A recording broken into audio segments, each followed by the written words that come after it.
Hi, my name is Jocelyn and I am going to help you find the perfect confinement nanny. I call confinement nannies all day at Caregiver Asia because it is my job to find the best confinement nannies for new moms. Okay, so the first things that you should look for in a confinement nanny are age and experience.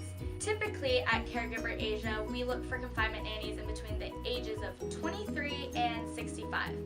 Firstly, because the Ministry of Manpower requires them to be those ages, but also because you don't want them to be too young or too old. And that's where experience comes in. Typically, the older confinement nannies have a little bit more experience, a little bit more soft-spoken maybe, whereas the younger confinement nannies have a little less experience, but maybe a little bit more energized. So it's up to you to figure out what may fit your family best. Another thing to look out for in confinement nannies is whether or not they've had training.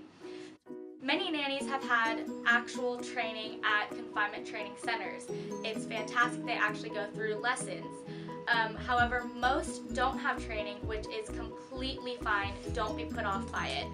They usually have experience from 10 up to even 30 years, and they've learned all their skills. They usually have natural talent, and they've learned everything from the elders in their own family.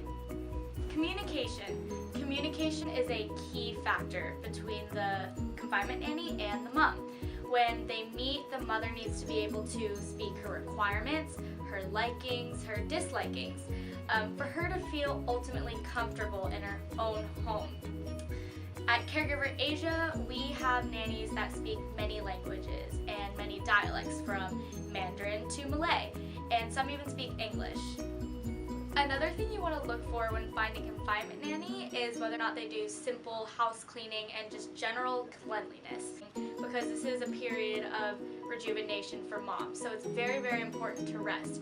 So keeping the house very clean and tidy is important. So simple house cleaning can be mopping, sweeping, doing laundry for the moms and the babies, and just keeping the kitchen clean. So another part of home care is the cooking, which is my personal favorite part. So please be reminded that the cooking part is for the moms, not the entire families. It is the utmost importance that the mother gets the proper nutrition. So when you talk to confinement nannies, what I do personally is that you have to make sure if they cook confinement food. So make sure to ask that question.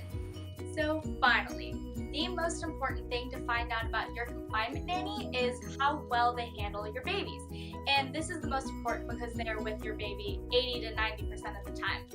And although this is the most important, it is also very broad and very difficult to be able to judge over the phone. So what I personally do at Caregiver Asia when I talk to confinement nannies is that I ask very broad questions, and you should do the same. So I'm talking broad questions like, how do you handle a baby? Or how do you bathe a baby? And through this, you can see and judge by how well they elaborate or not elaborate. So you can find out that some confinement nannies can give spas, even know how to breastfeed or handle twins. And so if that's something you're interested in, for example, if you don't know how to breastfeed, make sure to ask those questions on whether or not they can teach you that. So if I wanted to conclude or just wrap this whole thing up, I think the most important takeaway is that you need to find out what you value most. Experience, good cooking, how well you handle the babies, age.